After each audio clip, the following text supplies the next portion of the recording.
नमस्कार। रेडियो रिमझिम से प्रस्तुत है स्थानीय हालचाल। पहले मुख्य हालचाल। गंडक नदी में पुलिस की नाव पलटी, 5 पुलिस के जवान डूबे जिसमें एक सिपाही की मौत। चुनाव से 48 घंटा पहले बाहरी लोगों को विधानसभा क्षेत्र के बाहर जाने का निर्देश जारी। भाजपा नेता अश्विनी चौबे पहुंचे गोपालगंज, बिहार सरकार पर साधा निशाना। पत्नी की हत्या कर पति हुआ फरार, 3 बच्चे हुए अनाथ, पुलिस मामले की तफ्तीश में जुटी। वहीं भारत सरकार के पूर्व मंत्री राधा मोहन सिंह ने भी थावे में किया जनसंपर्क। स्थानीय हालचाल के इस अंक के साथ मैं अनिकेत मिश्र। अब हालचाल विस्तार से। जादवपुर थाना क्षेत्र के रजवाही में गंडक नदी के अंदर पेट्रोलिंग करते समय गोपालगंज पुलिस की एक नाव पलट गई, जिससे नाव पे सवार 5 पुलिस के जवान पानी में डूब गए। इसके बाद किसी तरह जान बचाकर 4 लोगों ने तैरते हुए नदी से बाहर निकलकर अपनी जान बचा ली, परंतु एक सिपाही गहरे पानी में चला गया, जिससे उसकी नदी में डूबने से मौत हो गई। इस घटना के बाद पूरे क्षेत्र में सनसनी फैल गई और मौके पर काफी संख्या में लोगों की भीड़ इकट्ठी हो गई। और वहीं तुरंत जिला प्रशासन के वरीय पदाधिकारी भी मौके पर पहुंचे और स्थानीय गोताखोरों के मदद से मृत पुलिस के जवान का शव बाहर निकाला गया।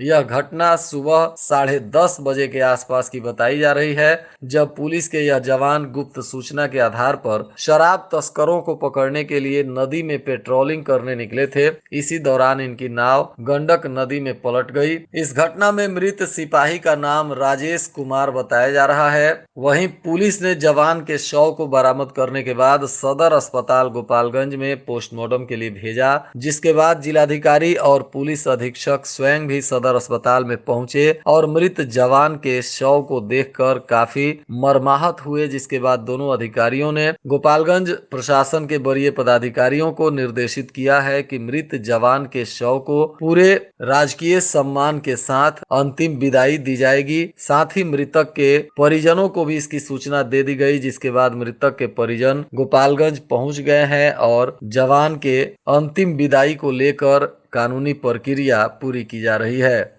जिलाधिकारी और पुलिस अधीक्षक ने आज मतदान के तैयारियों को लेकर एक समीक्षा बैठक की, जिसमें आर्म्स वेरिफिकेशन, 6 माह के अंदर और 6 माह पुराने वारंटियों पर की गई कार्रवाई, सीसीए प्रपोजल तथा सीज की गई शराब और छापेमारी में पकड़ी गई वाहनों के बारे में जानकारी। तो वहीं एमसीसी के इन्फोर्समेंट और सुरक्षा बलों की तैनाती के प्लान को लेकर विस्तार से चर्चा हुआ। साथ ही सुरक्षा बलों के एरिया डोमिनेशन और संवेदनशील टोलों के साथ ही बूथ पर भी तैनाती इत्यादि को लेकर प्लान की गई। साथ ही चिन्हित किए गए चेक पोस्ट और नाका के बारे में भी patrolling party, zonal, super zonal की तैनातियों को भी लेकर समीक्षा की गई और ज्वाइंट ऑर्डर, मतदान दिवस के दिन रिजर्व ईवीएम इत्यादि की भी समीक्षा की गई। साथ ही जिला पदाधिकारी ने कहा कि मतदान दिवस से 48 घंटे पूर्व बाहर से आए सभी लोग जो चुनाव प्रचार इत्यादि में लगे हुए हैं, इन्हें गोपालगंज विधानसभा के बाहर हर हाल में निकल जाना होगा, अन्यथा ऐसे लोगों की गिरफ्तारी कर उन पर कानूनी कार्रवाई की जाएगी। साथ ही बताया गया कि मतदान स्थल से 200 मीटर के दायरे में बाहर का कोई भी अस्थायी अथवा अस्थायी व्यक्ति चुनाव के दौरान मौजूद नहीं रहना चाहिए, अन्यथा प्रशासनिक कार्रवाई की जाएगी। भाजपा के वरिष्ठ नेता और केंद्रीय मंत्री अश्विनी कुमार चौबे गोपालगंज पहुंचे। इस दौरान उन्होंने भाजपा के उम्मीदवार को जिताने के लिए जनसंपर्क अभियान चलाया और कई लोगों से मिलने जुलने के बाद उन्होंने प्रेस को संबोधित करते हुए मुख्यमंत्री नीतीश कुमार और महागठबंधन पर जोरदार हमले किए। शादी के 13 वर्षों के बाद एक पति ने अपने पत्नी को गला रेत कर मौत के घाट उतार दिया। इस घटना से पूरे क्षेत्र में हड़कंप मचा हुआ है और लोगों में इस बात को लेकर तरह तरह की चर्चाएं हो रही हैं। बताया जा रहा है कि किसी दूसरी महिला से अवैध संबंध के चक्कर में पति ने अपने पत्नी को मौत के घाट उतार दिया, जबकि इन दोनों के 3 बच्चे भी हैं और फिलहाल तीनों बच्चों का भविष्य अधर में लटका हुआ दिखाई दे रहा है। घटना के बाद मृत महिला के परिजनों में कोहराम हंगाम मचा हुआ है और पति फरार बताया जा रहा है।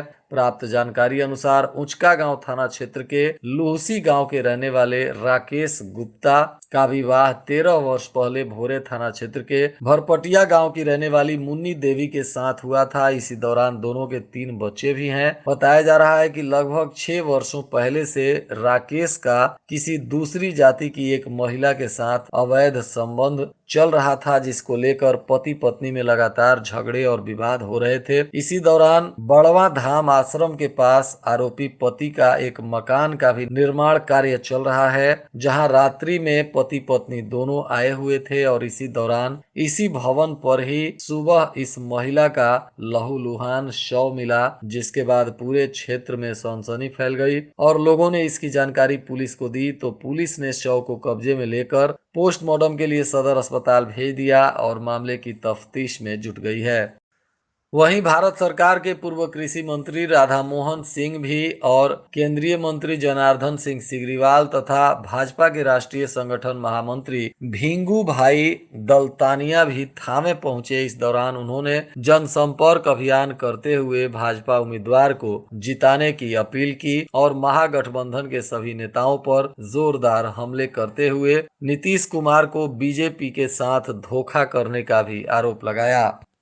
भोरे प्रखंड के जगतौली गांव में स्थित शिव मंदिर परिसर में लक्ष्मी पूजन समारोह के अवसर पर आयोजित 5 दिवसीय रामकथा के पहले दिन कथावाचिका अंजलि द्विवेदी के द्वारा रामकथा का शुभारंभ किया गया, जहां भारी संख्या में श्रद्धालुओं ने हिस्सा लेकर रामकथा का श्रवण किया और पूरे विधि विधान के साथ यज्ञ में भी पूजा अर्चना का कार्यक्रम चल रहा है। पंचदेवरी में बुधवार को प्रखंड स्तरीय रवि कार्यशाला सह प्रशिक्षण कार्यक्रम का आयोजन हुआ, जिसमें जिला कृषि पदाधिकारी एवं प्रखंड प्रमुख पंचदेवरी के द्वारा दीप प्रज्वलित कर कार्यक्रम का उद्घाटन किया गया और यहां मौजूद किसानों को वैज्ञानिक तरीके से खेती करने की जानकारी दी गई और किसानों को कहा गया कि बदलते मौसम में वैज्ञानिक आधार पर खेती करने से ही किसानों को आर्थिक लाभ हो सकेगा।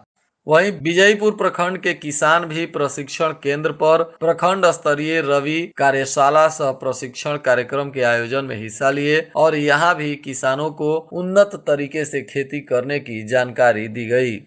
दहेज के लिए एक विवाहिता को ससुराल वालों ने घर से बाहर निकाल दिया है, जिसके बाद पीड़ित महिला के मायके वालों ने भोरे थाने में प्राथमिकी दर्ज कराई है। बताया जा रहा है कि बनकटा मल की रहने वाली रोशन शाह की पुत्री उर्मिला देवी की शादी उत्तर प्रदेश में हुई थी, जहां दहेज के लिए ससुराल वालों ने उर्मिला देवी को घर से बाहर निकाल दिया है, जिसके बाद वह दर दर की ठोकरें खाते हुए अपने मायके पहुंची, जहां से मायके वालों ने अब थाने में आवेदन देकर पुलिस से इस मामले में न्याय की गुहार लगाई है। बिशंभरपुर थाने की पुलिस ने वाहन जांच करते समय हथियार के बल पर कई लूट कांड को अंजाम देने वाले एक आरोपी को गिरफ्तार किया है, जिसका नाम टुन्नू शर्मा बताया जा रहा है। इस आरोपी पर दूसरे जिलों में भी लूट कांड की घटना को अंजाम देने का आरोप है। फिलहाल बिशंभरपुर पुलिस ने इस आरोपी से पूछताछ करते हुए इसे न्यायिक हिरासत में जेल भेज दिया है और इसके दूसरे आपराधिक इतिहासों को भी खंगाला जा रहा है। इस आरोपी के पास से लूटपाट के कई सामान भी बरामद किए गए हैं। थावे पुलिस ने गुप्त सूचना के आधार पर एक शराब तस्कर को गिरफ्तार किया है। इसके पास से पुलिस को 65 बोतल शराब भी मिली है, जिसके बाद इसका एक साथी फरार बताया जा रहा है। उसकी भी पहचान थावे पुलिस के द्वारा कर ली गई है। फिलहाल गिरफ्तार आरोपी हरपुर गांव का सुरेश बिन बताया जा रहा है, जबकि उसी गांव का चंदेश्वर भगत फरार है। पुलिस ने गिरफ्तार आरोपी को उत्पाद अधिनियम के तहत जेल भेज दिया है और फरार आरोपी को पकड़ने के लिए अभियान चला रही है। उपचुनाव को लेकर जिले के सभी चेक पोस्टों पर वाहन जांच अभियान जोर शोर से चल रहा है। इसी कड़ी में थावे में बनाए गए चेक पोस्ट पर वाहन जांच करते समय पुलिस ने कई अलग अलग वाहन चालकों से जुर्माने की राशि वसूल की है। कुचायकोट थाना क्षेत्र के अमवा गांव के पास NH 27 पर एक तेज रफ्तार अनियंत्रित स्कॉर्पियो ने एक मोटरसाइकिल सवार को जोरदार टक्कर मार दिया, जिससे मोटरसाइकिल सवार गंभीर रूप से घायल है और उसकी मोटरसाइकिल बुरी तरह से क्षतिग्रस्त हो गई है। इस घटना में घायल युवक गोपालपुर थाना क्षेत्र के बनकटा गांव का रहने वाला रमेश राय का पुत्र मुकेश राय बताया जा रहा है, जो डिलीवरी बॉय का काम करता है और इसी काम के लिए मोटरसाइकिल से जा रहा था, तभी यह दुर्घटना हो गई। फिलहाल घायल युवक का इलाज सरकारी अस्पताल में चल रहा है। वहीं बताया जा रहा है कि स्कॉर्पियो चालक गाड़ी को लेकर तेजी से उत्तर प्रदेश की तरफ भागने लगा और बहादुरपुर चौकी के पास पुलिस बैरिकेडिंग को तोड़ते हुए उसकी गाड़ी ब्रेकर से जाकर टकरा गई, जिसके बाद पुलिस ने चालक को गिरफ्तार कर लिया है और घायल मुकेश का इलाज चल रहा है। गोपालगंज रेलवे स्टेशन पर ट्रेन के चपेट में आने से एक युवक गंभीर रूप से घायल हो गया, जिसके बाद स्थानीय लोगों के सहयोग से घायल युवक को सदर अस्पताल में भर्ती कराया गया है, जहां उसका इलाज चल रहा है। इस युवक का नाम रविंद्र कुमार बताया जा रहा है। वहीं थावे थाना क्षेत्र के थावे रोड में एक दुर्घटना हो गई, जिसमें स्कूटी सवार एक महिला गंभीर रूप से घायल हो गई और स्थानीय लोगों के सहयोग से इस घायल महिला को सदर अस्पताल के इमरजेंसी वार्ड में भर्ती कराया गया है, जहां इस घटना में घायल महिला आसमीना खातून का इलाज चल रहा है। वहीं थावे गोलंबर के पास अज्ञात वाहन की चपेट में आने से एक अधेड़ व्यक्ति गंभीर रूप से घायल हो गया, जिसको स्थानीय लोगों ने सदर अस्पताल के इमरजेंसी वार्ड में भर्ती करा दिया है। इस घायल अधेड़ व्यक्ति की पहचान खबर लिखने तक नहीं हो सकी थी। पुलिस इसकी पहचान कर इसके परिजनों को जानकारी देने के लिए जुटी हुई थी। छठ के इस महापर्व पर भी नियोजित शिक्षकों का वेतन नहीं मिलने से शिक्षक काफी दुखी हैं और बोल रहे हैं कि इस त्योहार में भी सरकार ने उन्हें अक्टूबर माह का वेतन नहीं दिया है, जिससे उन लोगों को भारी परेशानियों का सामना करना पड़ रहा है।